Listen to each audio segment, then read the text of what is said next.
In this video I will show you to use button element in ClickFunnels. Here you can go and open one of the funnel, scroll down, click edit page.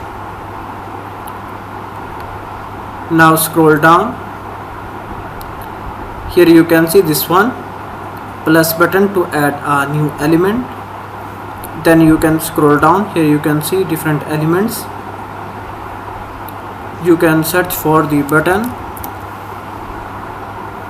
this one, click here, then click button settings. Here you can change the text, for example contact us.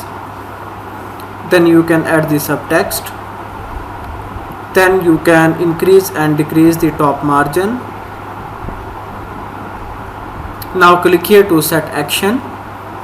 Now here you can add any of the website link, so that when someone click on this button then open that website. For example, I can copy this website link and add it here.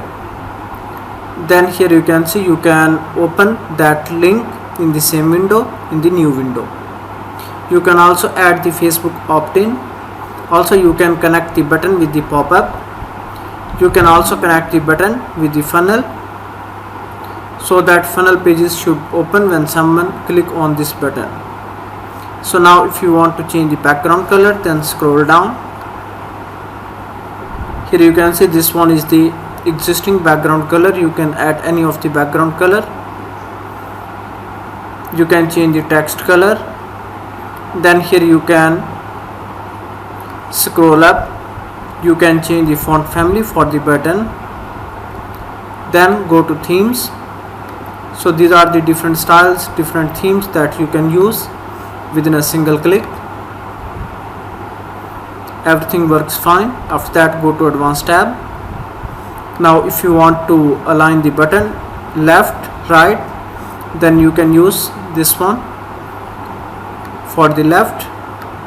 Now let me set this one center. Then you can enable the button effects.